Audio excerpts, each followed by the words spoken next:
नमस्कार मेरे प्यारे विद्यार्थियों, मैं कुमार दीपक आपका अपने YouTube channel DK tuition class में हार्दिक स्वागत करता हूं।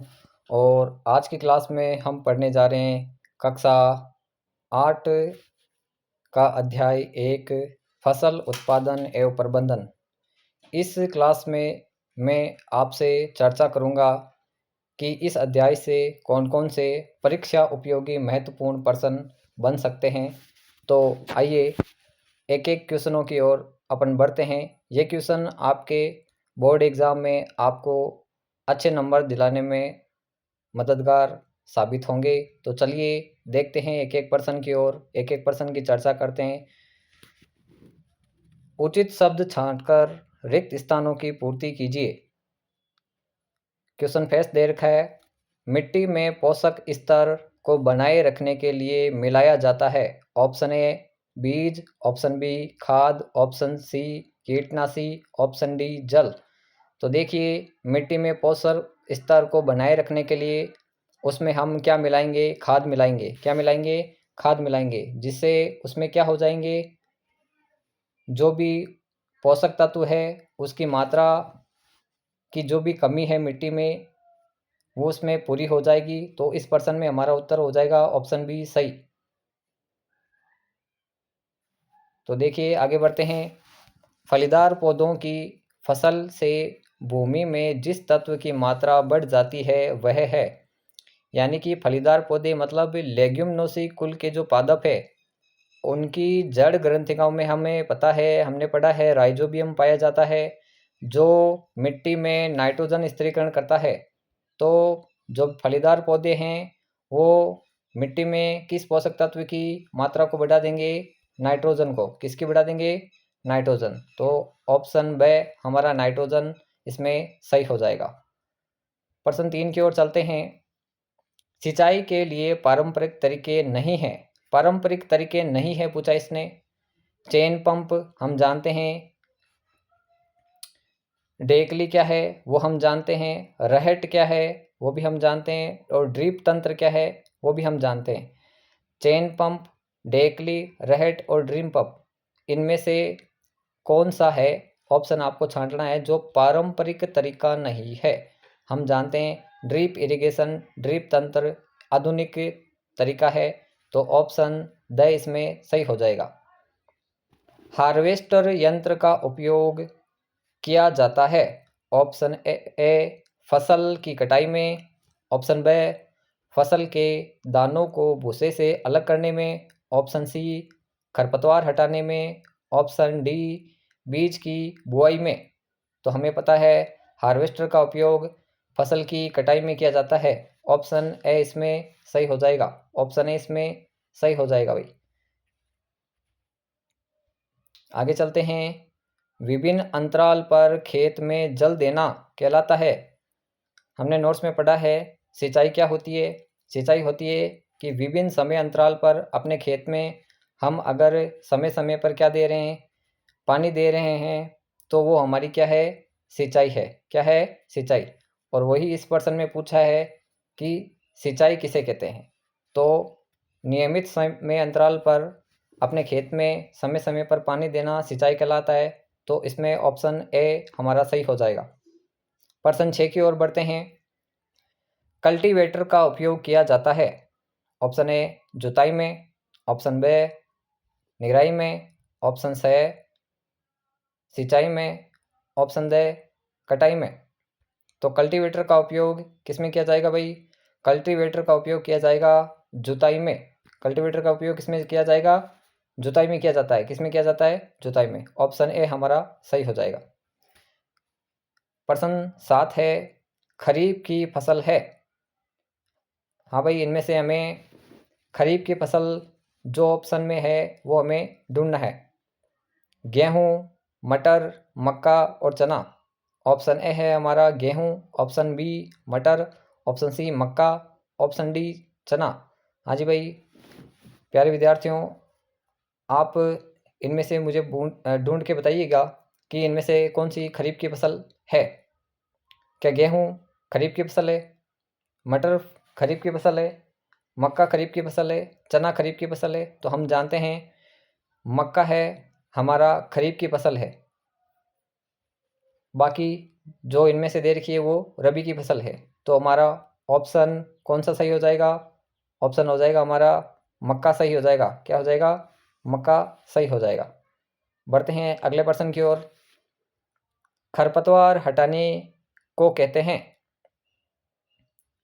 खरपतवार हटाने की विधि को क्या कहते हैं? ऑप्शन ए कटाई, ऑप्शन बी निराई, ऑप्शन सी बुआई, ऑप्शन द थ्रेसिंग।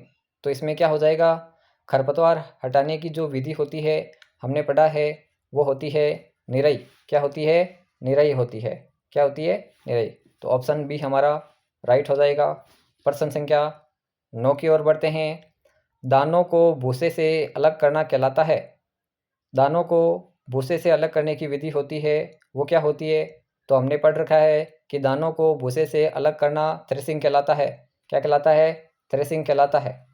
तो इसमें हमारा option D threshing is correct हो जाएगा। प्रश्न संख्या 10 की ओर बढ़ते हैं। जुताई में प्रयुक्त कृषि औजार नहीं है। कुदाली, option B combine, option C हल, ऑप्शन डी कल्टीवेटर। तो जुताई में कौन से कृषि औजार का प्रयोग नहीं किया जाता है? तो इसमें हो जाएगा कंबाइन। क्या हो जाएगा? कंबाइन हो जाएगा भाई हमारा। बढ़ते हैं अगले प्रश्न की ओर। प्रश्न संख्या 11। अनाज का भंडारण किया जाता है। ऑप्शन ए जूट से बने बोरों में, ऑप्शन बी धातु के बने पात्रों में, ऑप्शन सी साइलों में, उपयुक्त सभी। तो इसमें क्या हो जाएगा? ऑप्शन डी है उपयुक्त सभी। जूट से बने बोरे में भी होता है, धातु के बने पात्रों में भी हम अनाज का भंडारण कर सकते हैं। और हमने पढ़ा है कि अनाज को बड़े स्तर पर इकट्ठा करना, बड़े बड़े जो भंडार गृह होते हैं वो साइलो होता है। तो ये सभी अनाज भंडार गृह हैं, अनाज को इनमें भंडारित किया जा सकता है। तो ऑप्शन डी हमारा सही हो जाएगा। प्रश्न संख्या 12 की ओर बढ़ते हैं। कटाई पर्व है। पोंगल, नवान्या, बिहू, उपयुक्त सभी द। तो इसमें हो जाएगा ऑप्शन डी हमारा इज करेक्ट। ऑप्शन डी हमारा सही हो जाएगा। ये सभी जो त्यौहार है वो कटाई त्यौहार है। अभी हम चर्चा करते हैं रिक्त स्थानों की पूर्ति करें। केंचुए तथा सूक्ष्म जीव मिट्टी को पलटकर पोला करते हैं तथा बनाते हैं। हम जानते हैं केंचुए तथा सूक्ष्म जीव है वो मिट्टी को पलटकर पोला करते हैं तथा मिट्टी में ह्यूमस की मात्रा को बढ़ाते हैं और खाद से वो क्या बना देते हैं? ह्यूमस बना देते हैं। क्या बना देते हैं भाई? ह्यूमस। क्या हो जाएगा अपना आंसर? खालिस्तान में ह्यूमस हो जाएगा। दूसरी खालिस्तान में मिट्टी को उलटने पलटने एवं पोला करने की प्रक्रिया क्या कहलाती है? हम जानते हैं क्या होती है? वो हमारी जुताई होती है। क्या होती है? जुताई। मिट्टी को उलटने पलटने एवं पोला करने की विधि होती है जुताई। रिक्त स्थान है तीसरी खालिस्तान फसल को खनिज पदार्थ प्रदान करते हैं। तो मिट्टी है वो क्या करती है? हमारी फसल को खनिज पदार्थ है वो प्रदान करती है। तो इसमें क्या हो जाएगा? मिट्टी। मिट्टी क्या करती है? हमारी फसल को खनिज पदार्थ उपलब्ध करवाती है। रिक्त स्थान 4 है खरपतवार हटाने को क्या कहते हैं? तो खरपतवार हटाने को हम जानते हैं निराई कहते हैं। क्या कहते हैं? निराई कहते हैं। अगली खालिस्तान है खेत में फसल के साथ उगने वाले अनावश्यक पौधों को क्या कहते हैं? तो हमने पढ़ रखा है खेत में फसल के साथ उगने वाले अनावश्यक पौधों को खरपतवार कहते हैं। क्या कहते हैं? खरपतवार कहते हैं। बढ़ते हैं अगली खालिस्तान की ओर। खालिस्तान 6 फलीदार पौधों की जड़ों में पाए जाते हैं। मतलब राइजोबियम पाया जाता है। हमें पता है, हमने पढ़ा है कि जो लेग्यूमिनोसी कुल के जो पादप होते हैं उनकी जड़ ग्रंथिकाओं में राइजोबियम नामक जीवाणु पाया जाता है जो क्या करता है? मिट्टी में नाइट्रोजन की मात्रा को बढ़ाता है। रिक्त स्थान 7 है हल में लोहे की मजबूत तिकोनी पत्ती होती है, जिसको क्या कहते हैं भाई? हाँ भाई, सारे विद्यार्थी आंसर देंगे, क्या हो जाएंगे? उसको क्या बोलेंगे? फाल। क्या कहते हैं? फाल कहते हैं। 8वीं खालिस्तान है, आजकल बुआई के लिए ट्रैक्टर द्वारा संचालित का उपयोग होता है। किसका उपयोग होता है? Seed drill. सीड ड्रिप का उपयोग होता है, तो इसमें हो जाएगा सीड ड्रिप। सीड ड्रिल हो जाएगा हमारा, जो क्या करता है? सीड ड्रिल के द्वारा खेतों में बुआई होती है, जिससे बीज निश्चित दूरी पर खेतों में बोए जाते हैं। बढ़ते हैं अगले प्रश्न की ओर। निम्नलिखित कथनों पर सत्य तथा असत्य अंकित कीजिए। आपको जो स्टेटमेंट दे रखे हैं, इन कथनों को पढ़ना है और सही और गलत आंसर है वो आपको छांटना है। अगर आपका उत्तर सही है तो आप टी लिखेंगे, और अगर आपका उत्तर गलत है तो एफ लिखेंगे, मतलब फॉल्स हो जाएगा। तो पहला स्टेटमेंट है, पहला कथन है, शीत ऋतु में उगाई जाने वाली फसलें खरीफ फसलें कहलाती है। तो हम जानते हैं कि शीत ऋतु में उगाई जाने वाली फसलें हमारी रबी की फसलें होती है, जबकि यहाँ पर खरीफ की फसलें दे रखी है। तो यहाँ पर खरीफ की फसल होने की वजह से ये गलत हो जाएगा, तो इसमें एफ आ जाएगा। क्या आ जाएगा? एफ। ये कथन हमारा क्या हो जाएगा? गलत हो जाएगा। दूसरा कथन दे रखा है, अच्छी उपज के लिए बुआई से पहले मिट्टी को भुरभुरा करना आवश्यक है। हाँ जी भाई, देखिएगा प्यारे विद्यार्थियों, हम जानते हैं हमने किसी भी खेत में फसल लेने से पहले उसकी मिट्टी को तैयार करने के चरण पढ़े थे। तो इसमें कथन दे रखा है, अच्छी उपज के लिए बुआई से पहले मिट्टी को क्या किया जाता है? मिट्टी को किया जाता है भुरभुरा। मिट्टी को क्या किया जाता है? भुरभुरा। तो मिट्टी को भुरभुरा करना आवश्यक है, तो ये हमारा कथन क्या हो जाएगा? सही हो जाएगा। तो इसमें आ जाएगा ट्रू, टी आ जाएगा। अगला कथन है, उर्वरक से मिट्टी का गठन सुधर जाता है। तो देखिए, आप इस पे विचार करके इस कथन के बारे में सोचो और आंसर दीजिए भाई, जल्दी से जल्दी। उर्वरक से मिट्टी का गठन सुधर जाता है, ये कथन गलत है, क्योंकि हम जानते हैं कि उर्वरक जो होता है उसमें किसी निश्चित पोषक तत्व, निश्चित खनिज तत्व की मात्रा कम या ज़्यादा होती है, जबकि हम जानते हैं जो हमारा खाद होता है उसमें सभी जो पोषक तत्व है वो समान मात्रा में पाए जाते हैं। तो इसमें ये जो कथन दे रखा है कि उर्वरक से मिट्टी का गठन सुधर जाता है, ये बिल्कुल गलत हो जाएगा। तो इसमें एफ फॉल्स आ जाएगा, एफ आ जाएगा। अगला कथन है, खरपतवार हटाने को कटाई कहते हैं। हाँ भाई, खरपतवार हटाने को कटाई कहते हैं क्या? तो सीधा सीधा हमें पता है क्या है, ये गलत है। ये कथन क्या है? गलत। तो इसमें क्या आ जाएगा? एफ आ जाएगा। पांचवा कथन है, दाने को भूसे से अलग करना थ्रेसिंग कहलाता है। हाँ भाई, देखिएगा, दाने को यानी कि फसल को भूसे से अलग करना थ्रेसिंग होती है। तो ये कथन हमारा बिल्कुल क्या हो जाएगा? थ्रेसिंग की वजह से सही हो जाएगा। अगला क्वेश्चन देखिएगा, उर्वरक एक कार्बनिक लवण है। उर्वरक एक कार्बनिक लवण है, हम जानते हैं ये कथन गलत है।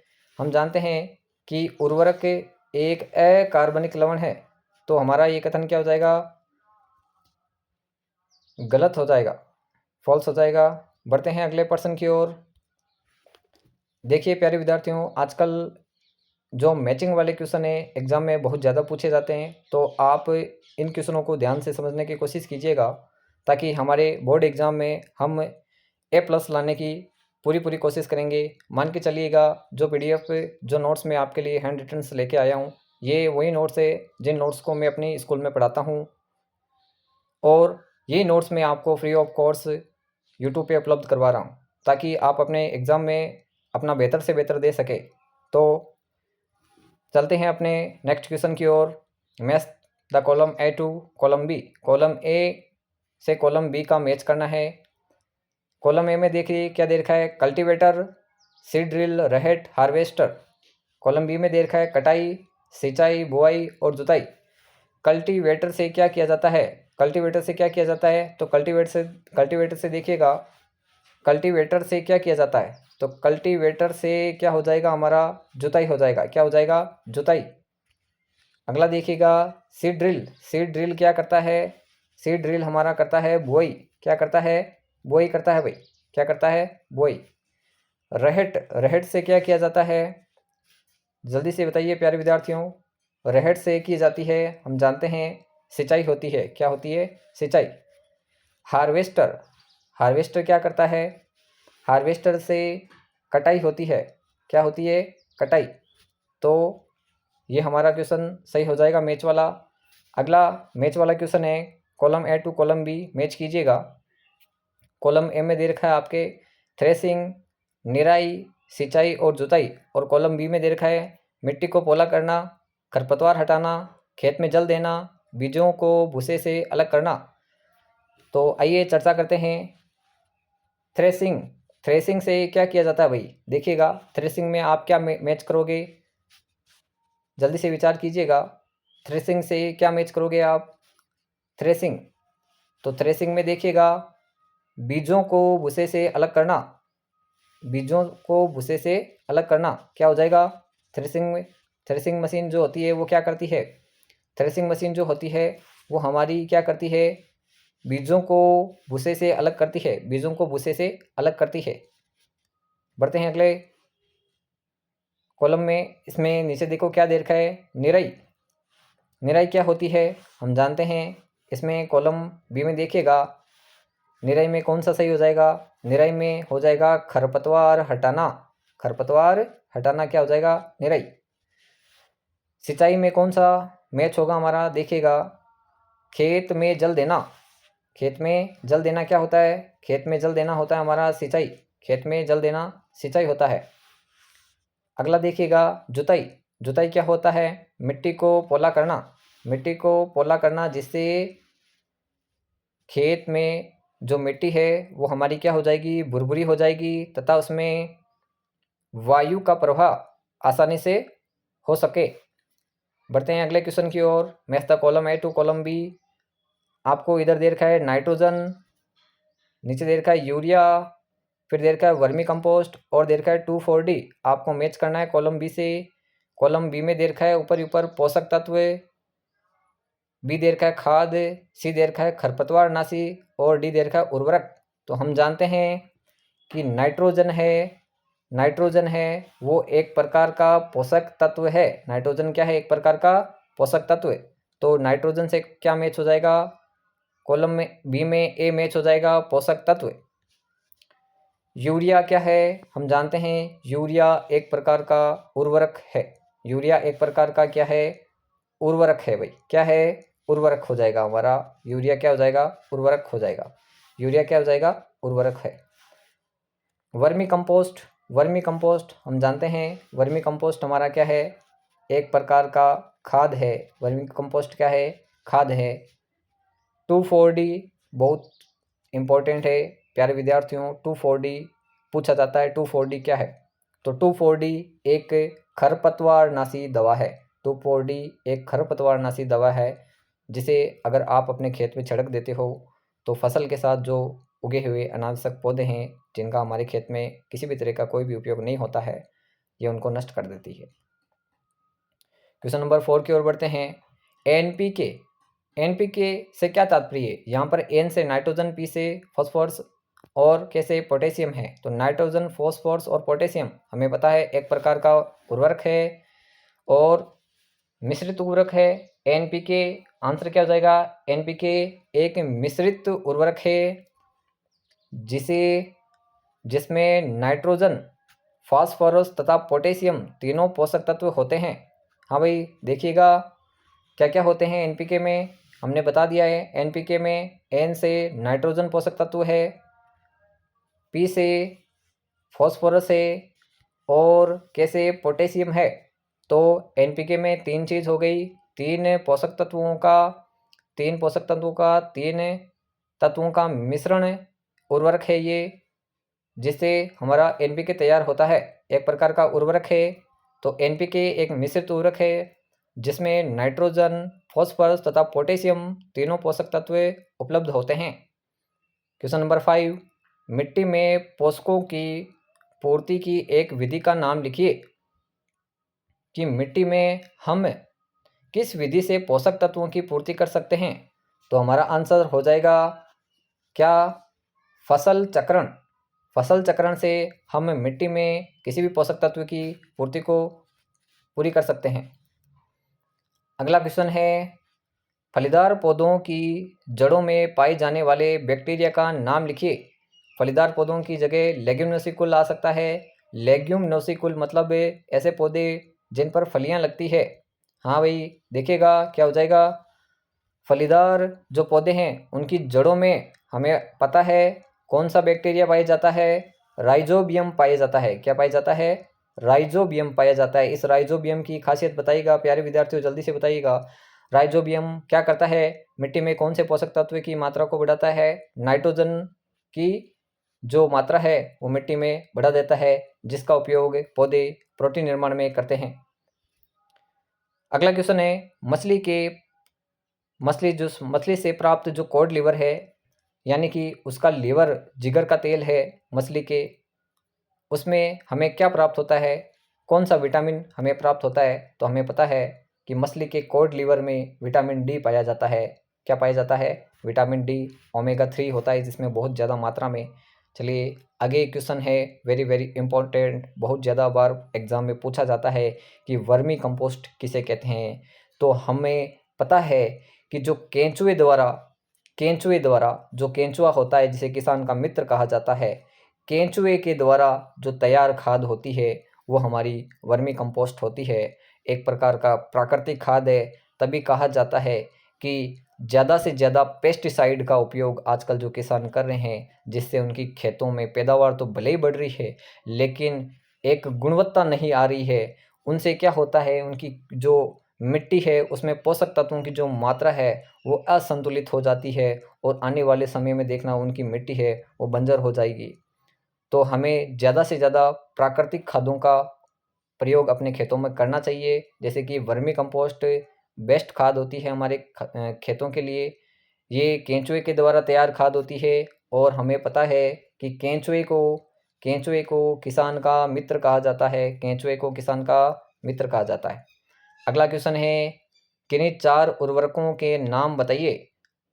खाद के नाम नहीं बताने भाई, उर्वरकों के नाम बताने हैं। तो हमें पता है आजकल बहुत सारे उर्वरक आते हैं, जैसे आप जानते भी हो। जो भी मेरे प्यारे विद्यार्थी जिनके माता पिता किसान हैं वो आसानी से बता सकते हैं इस प्रश्न का उत्तर। जैसे आपका यूरिया हमें पता है एक प्रकार का उर्वरक है। अमोनिया उर्वरक है। सुपर फॉस्फेट एसएसपी बोलते हैं, वो भी एक प्रकार का उर्वरक है। और पोटास उर्वरक है। तो हमें 4 उर्वरकों के नाम बताने हैं। हो गए कौन कौन से? यूरिया, अमोनिया, सुपर फॉस्फेट और पोटास। आपको अच्छे से ध्यान रखना है। अगला क्वेश्चन पूछा गया है, राइजोबियम बैक्टीरिया का कार्य क्या है? जो राइजोबियम बैक्टीरिया होता है उसका क्या कार्य होता है? तो प्यारे विद्यार्थियों देखते हैं। जो राइजोबियम बैक्टीरिया है वायुमंडलीय नाइट्रोजन का स्थिरीकरण करता है। मैंने आपको बता दिया था, नोट्स में पढ़ा था हमने कि जो लेग्यूमिनोसिकुल के जो पौधे होते हैं उनकी जड़ों में राइजोबियम बैक्टीरिया पाया जाता है, जो वायुमंडलीय नाइट्रोजन का स्थिरीकरण कर मिट्टी में नाइट्रोजन की मात्रा को बढ़ाता है। बढ़ते हैं अगले क्वेश्चन की ओर। सजीव भोजन से प्राप्त ऊर्जा का क्या करते हैं?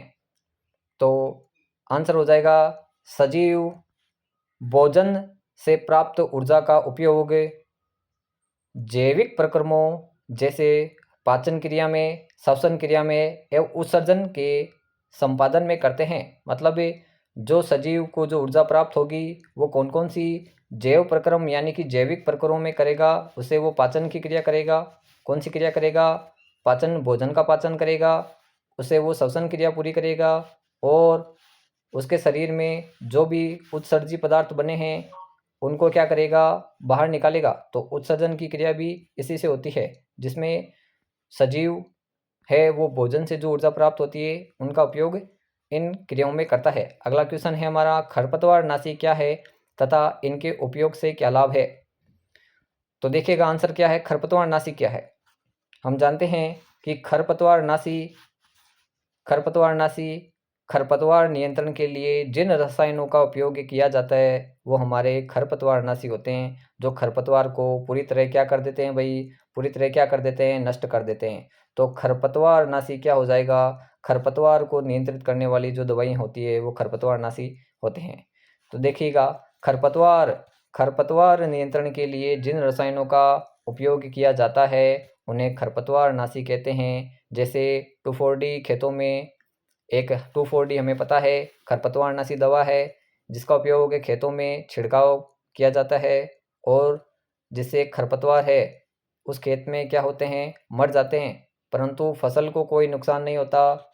ध्यान से देखिएगा, खरपतवारनाशी जो दवाइयाँ होती है वो केवल खरपतवार को ही नष्ट करती है। किसको नष्ट करती है, खरपतवार को ही नष्ट करती है, पौधों को, फसल को नष्ट नहीं करती है। अगला क्वेश्चन है, पशुपालन किसे कहते हैं।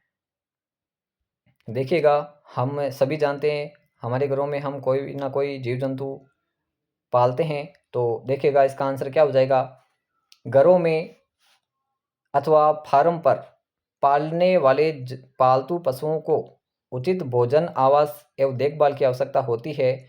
जब यह बड़े पैमाने पर किया जाता है तो इसे पशुपालन कहते हैं। तो देखिएगा पशुपालन क्या है फिर से, कि घरों तथा फार्मों पर पाले जाने वाले पशुओं को उचित मात्रा में भोजन, उनकी आवास एवं देखभाल की उचित व्यवस्था होगी, और जब ये बड़े पैमाने पर किया जाता है तो इसे पशुपालन कहा जाता है। अच्छे से समझ लेना इन क्वेश्चनों को। बढ़ते हैं अगले क्वेश्चन की ओर।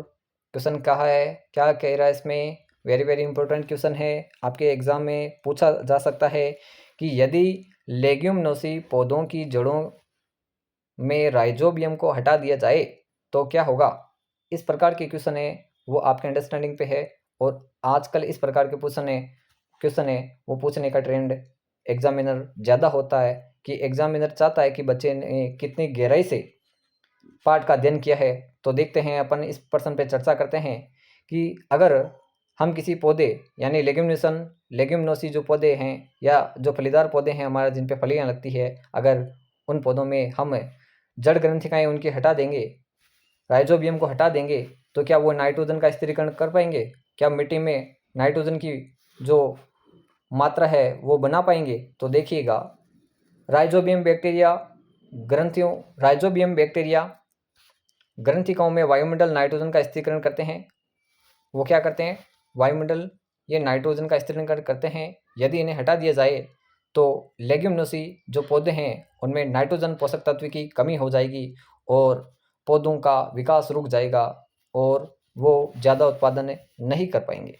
हमें पता है कि भाई जब वो उनकी जड़ों में लेग्यूमिनोसी जो कुल की जो पौधे हैं उनमें जो राइजोबियम जो वाली गांठें होती हैं उनको अगर हटा दिया जाए तो वो पौधे क्या करेंगे, वायुमंडल की जो नाइट्रोजन को है वो मिट्टी में नहीं ला पाएंगे, जिससे क्या होगा, उस मिट्टी में नाइट्रोजन की कमी हो जाएगी और नाइट्रोजन वो पौधा नहीं मिलने से उस पौधे का विकास है वो प्रॉपर तरीके से नहीं हो पाएगा, क्योंकि हमें पता है नाइट्रोजन का उपयोग पौधे प्रोटीन बनाने में करते हैं।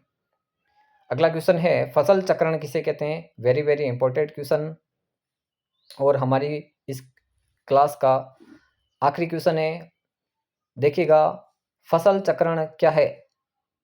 फसल चक्रण क्या है, तो इस क्रिया में एक फसल के बाद दूसरी किस्म की फसल को एकांतर क्रम में उगाकर तैयार करते हैं। हाँ भाई देखिएगा, क्या है, इस क्रिया में फसल चक्रण में क्या किया जाता है, देखिएगा, इस क्रिया में एक फसल के बाद, जैसे मान लो हमने एक फसल बोई तथा दूसरी किस्म की फसल को एकांतर क्रम में उगाया जाता है। जैसे एक फसल में किसान फलीदार फसल उगाकर तथा दूसरी बार उसमें गेहूं की फसल तैयार करेंगे। इससे क्या होगा, मिट्टी में नाइट्रोजन की कमी नहीं होगी। इस प्रकार की फसल से भूमि में पोषकों की जो पूर्ति है वो आसानी से हो जाती है। मतलब एकांतर क्रम में अगर हम अलग अलग प्रकार की फसलें लगा रहे हैं तो उससे क्या होगा कि जैसे जो लेग्यूमिनोसी कुल वाली जो फसलें हैं वो मिट्टी में नाइट्रोजन की पूर्ति को बराबर कर देगी, बैलेंस कर देगी, और एकांतर क्रम में लगाई गई जो हमारी दूसरी फसल है वो क्या कर लेगी, उन पोषक तत्वों को आसानी से अपने भोजन के लिए यूज कर लेगी। तो हमें पता है कि फसल चक्रण से जो मिट्टी में जो पोषक तत्व है उनकी क्षतिपूर्ति हो जाती है। तो प्यारे विद्यार्थियों, आप इसी तरह अपनी क्लास को कंटिन्यू रखिए। तब तक के लिए मिलते हैं अगली क्लास में। इसी प्रकार अपनी तैयारी को जारी रखें और बार बार नोट्स का रिवाइजन करते रहे, जिससे आपके लिए मैं अच्छे अच्छे कंटेंट लाके आपको और इसी तरह से प्रदान कर सकूं। तब तक के लिए धन्यवाद। मिलते हैं अगली क्लास में।